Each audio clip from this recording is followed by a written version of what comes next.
thank you for the very kind invitation. It's always a pleasure being here with you. And congratulations on the whole event and the whole organization. It's really well organized, and every year it's growing and in quality and in numbers. So congratulations again. So yes, my name is Rodrigo, and I'm Vice President of CECRA now for more than 4 years. CECRA is the umbrella trade association of automobile retail in Europe. So we do have underneath the CECRA umbrella most of the national associations of the different countries around Europe. Actually, in this moment, we are merging with more associations to come in. So next year, we'll probably have a new name. AME is going to be called. And back again with Germany and France and more new members coming in. But basically, we represent and defend the trade associations across Europe, as I said, dealers, agents, repairers, with the Commission, with the European Parliament, strengthening position, platforms, united voice. So that's what we really are aiming for in the next 6 to 12 months, to have a clearer united voice in Europe. Most of the countries, most of the national associations, most of these associations have been going on for many, many years. CECRA has now been around for 40 years. And with those, so we're having ZDK from Germany and Mobilens from France joining us at AME. So just some key policy recommendations for EU institutions that we have in our mandate. A fair balance in contracts. Of course, this is very important, and it's been very difficult to achieve in the last years. Protect the European consumer. I'll go very fast through these. These are kind of boring slides, so I'll get to the more interesting part. But and protect consumers for fraudsters, for example, the odometer frauds. And of course, we need a level playing field between the industry and the retail. So I was asked to talk about the agency model, and it's a very interesting topic, and I could go on for it for many minutes or hours. But before I like to zoom into the agency model, I like to zoom out because most of these business models, of course, are very much shaped by forces around the marketplace, happening around the world. And then you can see, and I hope you will realize some of the connections between the big macro trends and then the small things happening at the retail level. So that's my ambition today. So I hope I can go ahead with it. So this is just Kissinger. It's a very simple sentence, but this is just after COVID. This is just after the Ukrainian war started. So I think it is a simple but good resume. We are now living in a totally new era, and we are. If we think of many aspects in our life, how the world is run, we are now living in a totally new era. And he's had a very long diplomatic career, as you know. So at the geoeconomics, of course, multipolar world today, we do not have any longer the West or the US as the big force in the world. We do have different multipolar powers, from Asia to the US to many, many countries and continents. Inflation and interest rates and the cost of living have, of course, affected us very, very hard during the last years across Europe mainly. And so this is a very European vision of the problem, okay? This may not be the same for another country or another continent. This is a European vision, so that's because CECRA represents the European dealers and repairers. So rethinking globalization and reindustrializing Europe is, of course, one of the priorities and has been a priority now we really don't see how it is working or rolling out at the moment, but it is a priority from the European Commission. So we hope that we would hope that after COVID that we've learned something about this, but it's taking us probably too long to do this. And hyper uncertainty. We're always looking at the news. There's always a news subject. There's always something going on that will change something, very fast, very dramatically, and inequality. So all of these will have and are having a direct effect on the business models that the automotive is using to sell the cars they produce in factories, and we'll see it further down the presentation. So on the green aspects of this, the 2035 ICE ban on engines in Europe, of course, this is the target. We can have different opinions about it. We can have different people telling us different things of what's going to happen, but the target is there. It hasn't moved. It has moved some kind of calculation how to get there by 2035, but the ban is still there. And there's a massive pressure, of course, in the whole sector with billions invested in green technology and new products. Energy bills are going up, and of course, there is no low-cost alternative to the green economy. We have to realize it will cost more, and we need to find a way how to make it fairer and make it available for every company and person in Europe. And of course, this means also a higher cost of owning a car and using a car. Owning a car, the taxes are higher in most countries, especially the ones that don't have manufacturing cars, and using a car, from parking a car to filling up the car or just charging the car. It's higher cost owning and using the car. And circular economy, we've heard very interesting aspects and previous presentations during the day today, so that was very interesting. And that is very important, and of course this is green. And I'm looking to Luis Maria, and I come from Portugal and he comes from Spain.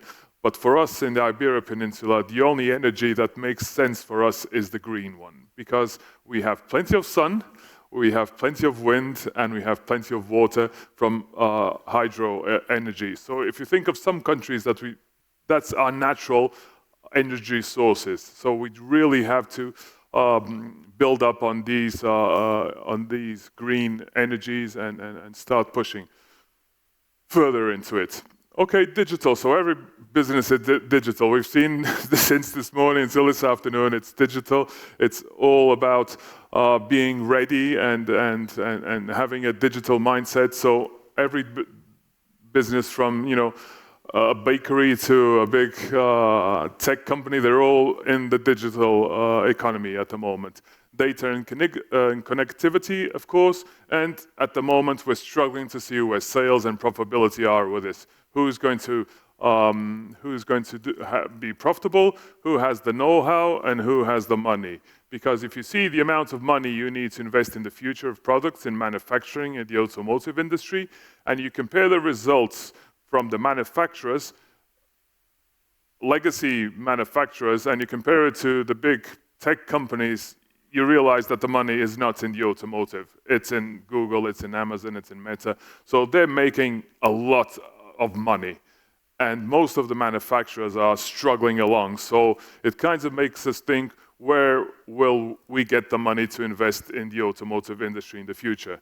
Since we don't own the big part of the pie. The big slice of the pie is owned, we call them the GAFAs, Google, Amazon, Facebook, and Apple.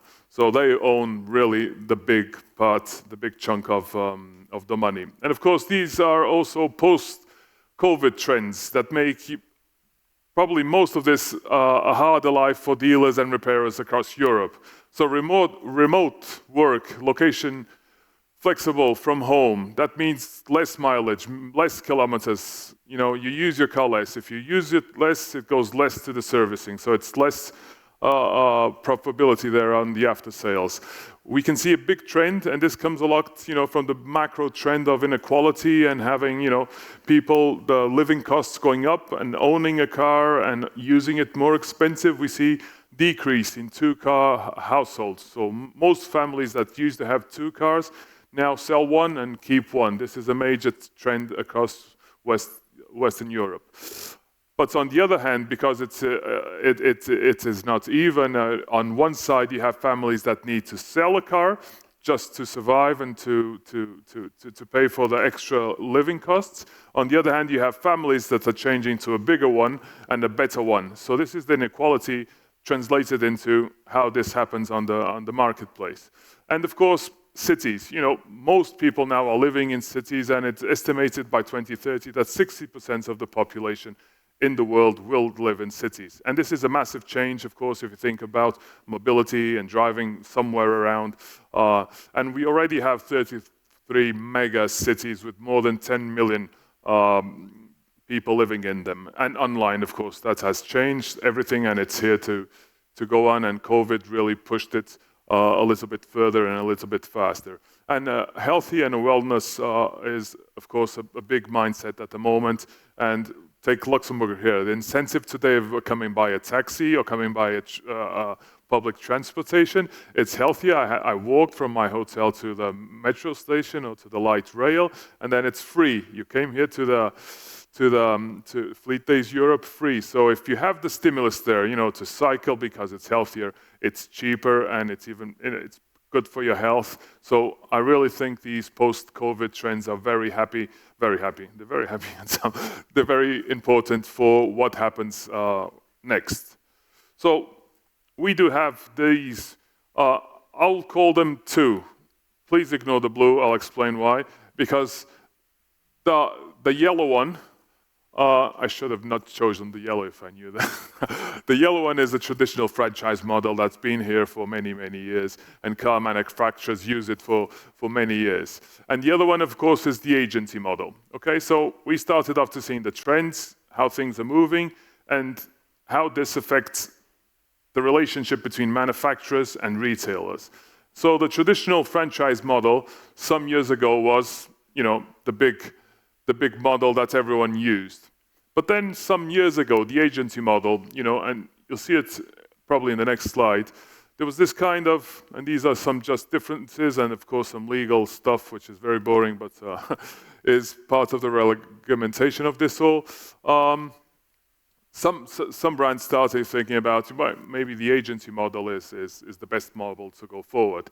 And then they invented kind of a mixed model, which doesn't exist. We call it in CECRA the non-genuine agency model. But a non-genuine, it's not an agency model. So it is or it isn't. It can't be the blue one. That's why I say ignore the blue one, because some manufacturers tend to want to put that on their retailers, but it's not even legal. But it's being tried by some. You'll see in the future slides that they've gave up in some of these, but that's the non-genuine. And that's the genuine. But let's move along and see how this works. So there's loads of stuff I could talk about this, but I think this is the most simple way I can put it. So the traditional franchise model. The dealer buys a car from the manufacturer and sells it to a customer. That's it. So he buys it for 10, he sells it for 11, he gets 1,000 margin in the middle. The agency model, the principal, he is not a dealer anymore, does not buy the car from the manufacturer. He actually only, gives it back to the customer, and he gets a commission for the work. So there's no invoicing between the manufacturer and the dealer, and this makes a huge change on this. But let's see how this really is working and how this is. These are some just differences. So I was talking about does not buy products from the suppliers or take ownership of the products. I have a lot of detailed information. If you're interested in really looking at the detail of agency versus distribution contracts, I'll be happy to send you by email, or we can talk today or tomorrow. Please just come and we'll have a nice chat. So there's also this, and I like to highlight the fiduciary duty. Okay, so if you're selling a car to a customer that you've invoiced him for, you're responsible for that transaction. If you're not invoicing the customer, if it's the manufacturer in an agent contract, you are not responsible for that product. It's the manufacturer that is. So there's really some important stuff here, but this is so fast in the automotive industry that this is all shifting, okay? So this slide has 3 months, and it's more or less already needs some refresh. Because, for example, Hyundai and Genesis has just moved back to the franchise model, and they've said they had a pilot Hyundai, for example, in Sweden, and they just said they were leaving that model, and they're coming back to the pure traditional franchise model, and Genesis started direct sales. So the perfect example of direct sales is Tesla, of course. That was one of the reasons also that most manufacturers were in love with the agency model at some point. And I would like to there say that the agency model was very popular, and it started to roll out when the world was completely different. So this is just before COVID. Inflation was down, interest rates were really, really low, and stocks, in COVID were just fine. They were finally not pushing stock to dealers, so they were building to order nearly every manufacturer. So that really has changed now. So now you have, again, big stocks being built every day at the plants. You have higher interest rates and you have higher inflation. And that really puts the costs on the stock and the pressure on the manufacturer. And when the manufacturer has pressure, he pushes it to retail. So that's why most of the brands that started direct sales or agency are moving back to the franchise.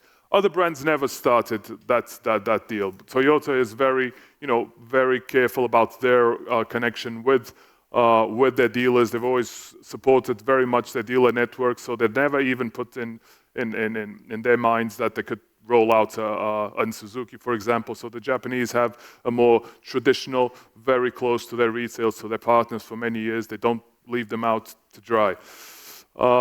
This is already overtime, but sorry, this is another one. It's just more information of the same, but you have the status here by the brand and who is reverting from franchise, who is in pure franchise. But again, I can send this. This can be sent to you. Don't worry. Please just ask. And because I'm already 3 minutes over time, it goes really fast. This is the part I really think that you need to be ready to go. So in CECRA and in Europe, we do have a big challenge between manufacturing countries and non-manufacturing countries. If you're talking to someone from Denmark or you're talking to someone from France, they'll have a completely different opinion about the 2035 target that we need to reach.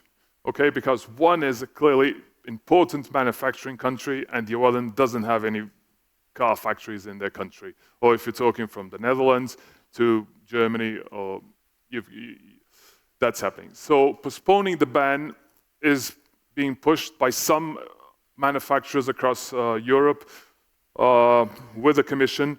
But this, of course, has a double effect. And one of them is you're playing into the strategy of the Chinese OEMs because they're ready for the electric, they're ready to go. So if you push for a further ban, the European manufacturers won't focus on the electric cars and they'll open more room for the Chinese OEMs to still continue to gain market share as they've been doing.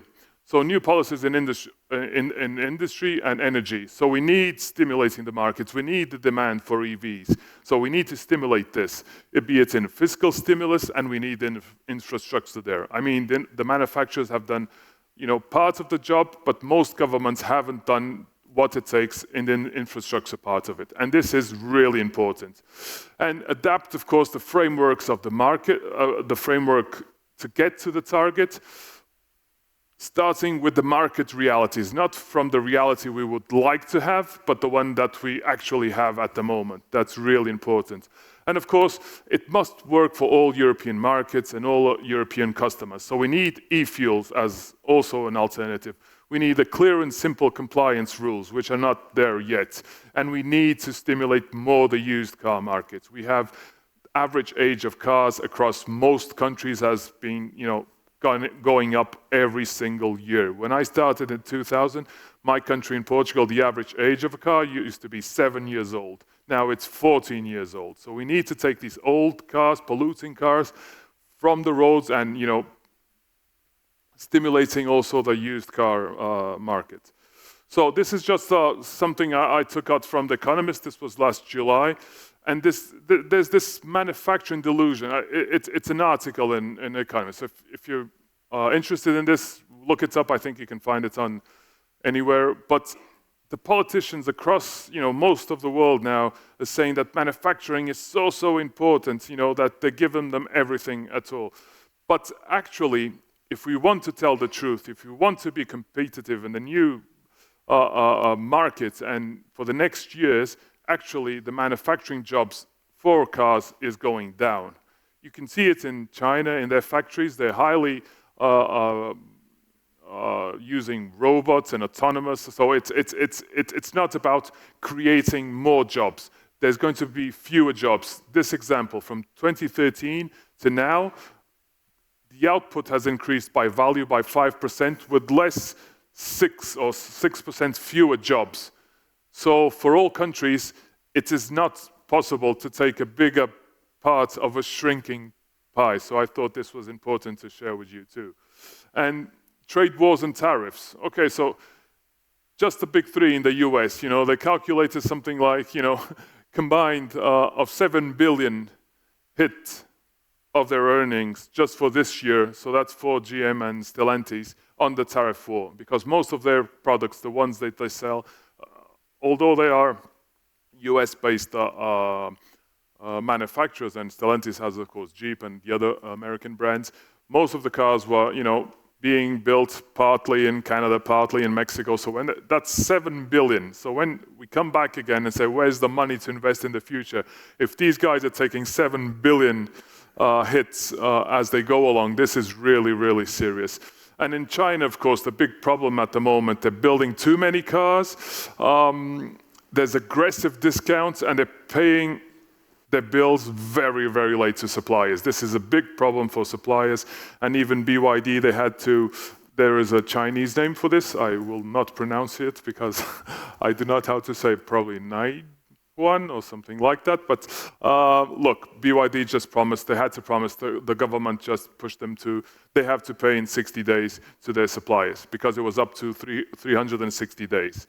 So these are also, the impacts of trade wars and tariffs. So, Johan, you're probably throwing something at my head, so I'll shut up. But I promise this is the last slide, and Andy knows it by heart because we've been discussing it. There you are, so you know this one. So the way forward, as I see it, and it's my personal opinion, it's not CECRA's official position. You need a clear business strategy, and you have to be focused, and you have to be motivated in it. You can't, just think of too many things. Focus and be motivated. You have to be digital, ready and working. We saw many tools here that help you with digital tools, AI, whole day that can help you be digital and ready and working. And of course, we've heard it here, we heard it on the Inspiring Women panel before. Yeah. It is a people's business. You need to take care of customers. You need to take care of staff and the other stakeholders. And of course, you need the resource to invest in the future. If you don't have cash in your balance sheet, if you don't have a shareholder that is willing to put more money in your business, or you don't have a bank or financial support from a finance company to finance this in the future, you probably won't have a shot at it. So stay focused and motivated. Thank you very much. Thanks, Rodrigo.